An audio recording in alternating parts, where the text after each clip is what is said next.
I've really come from the collecting end of it.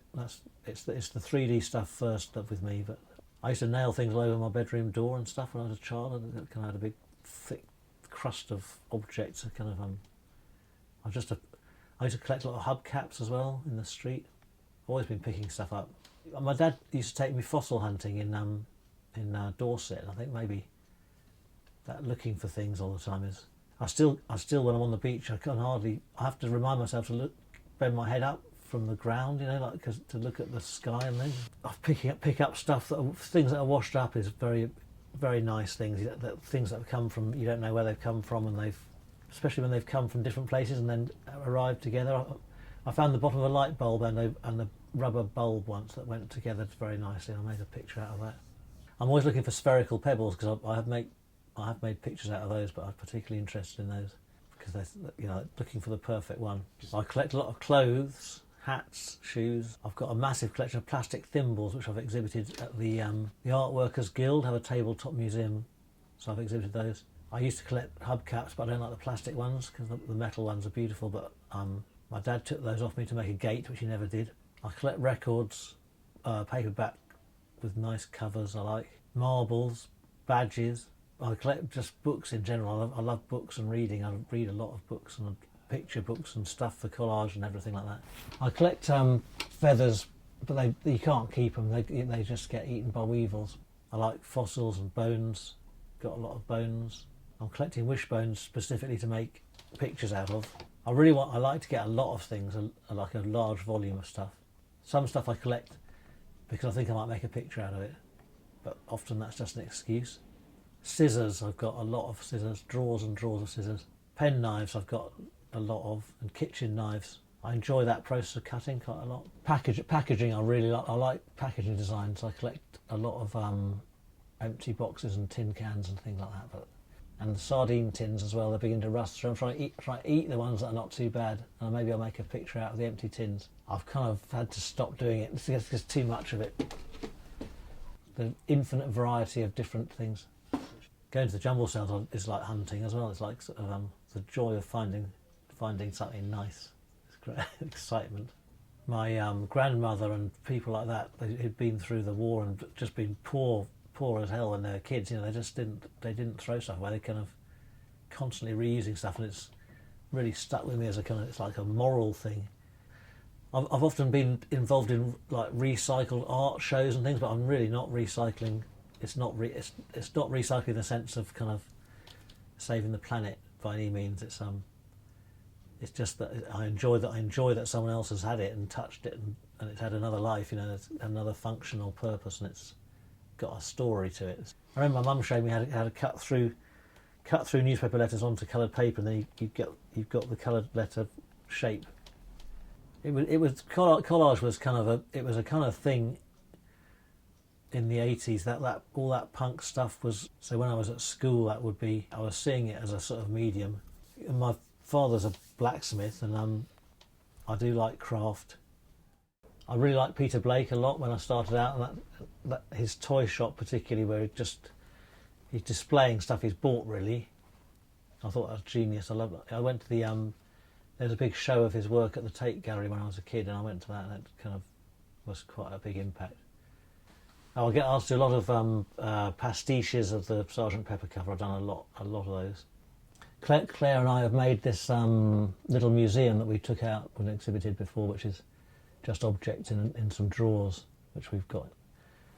Because that's kind of, we like to have a museum really. We do like the objects.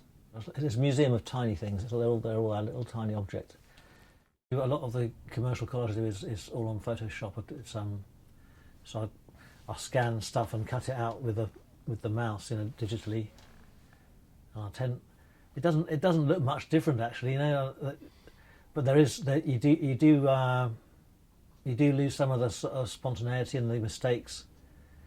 But the great thing is you can just change it and move it around, which is what the today's client really needs, you to be able to change everything all the time. So I really only use Photoshop as I would a scalpel and glue. Really, I don't do any digital art as such. It's whatever it is. It's all about the ideas and the kind of how it kind of feels and looks in the end. This is the book. I'm doing this project in the lockdown of all book pages. It's 1001 Wonderful Things is the book, but I don't know. I've rather foolishly worked on both sides of the pages, so I don't know if I can sell them. But if someone buys one, they're going to have to buy two. But that's maybe they can frame them in the double frame.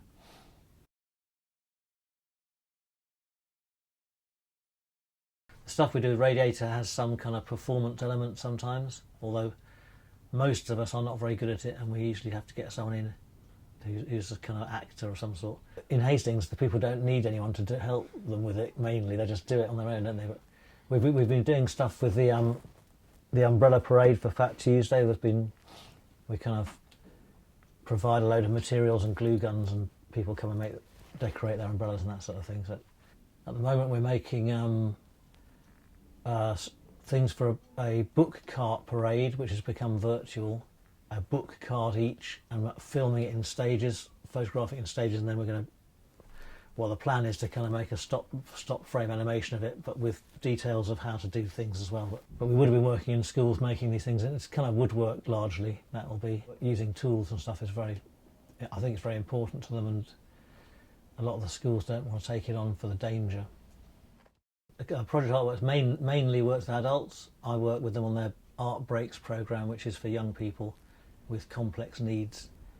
Depending on their abilities, some are very able, and they can they do a lot of building stuff out of cardboard or clay or anything, wood. If they're verbal and can understand speech, then you can kind of have a dialogue there. But some people just, especially if they're blind and stuff, they can only they feel stuff, and we tend to offer them what we've got and we'll see what they like. But I'm always amazed how kind of up for it people are. They kind of they want to just do stuff straight away. The whole idea is to do whatever they like as much as we can. It's more kind of just freedom and expression. We're not trying to get any sort of result at all. It doesn't really matter about that. Yeah, so my partner Claire Fletcher and I have we've both been in the open studios. I think every one that Coastal Currents have been done since it started, so it's been really good for us. We've really enjoyed it and sold well at all the open studios. And I think because of the location, it's just really popular here. So you get hundreds of people coming. So it's they're not coming especially for us. They're just coming to have a look inside. They're trying to buy stuff like stuff that we've just got, object chairs and stuff. They don't necessarily understand what's going on, but I like to have a little bit of a puzzle sometimes in a picture that people can work it out. But it's nice nice to have things that are vague enough for people to make their own stories up about stuff. As I said before, I think that some things are so nice that if you do stuff to them, it makes them worse. So it's better to find things that aren't good already and then make them good by combining them. That's kind of, it gives you a role anyway, at least, and makes something that you can kind of sell, I guess, as well. I'd like to just exhibit objects sometimes, but that's a very difficult thing to make work financially. I think I'm from a design training and habit, and I kind of can't help thinking about the person looking at it all the time. You know, who it's for, or what kind of dialogue with the audience, isn't it? Maybe see how it goes. I'm not very good with people, but I can put up with it.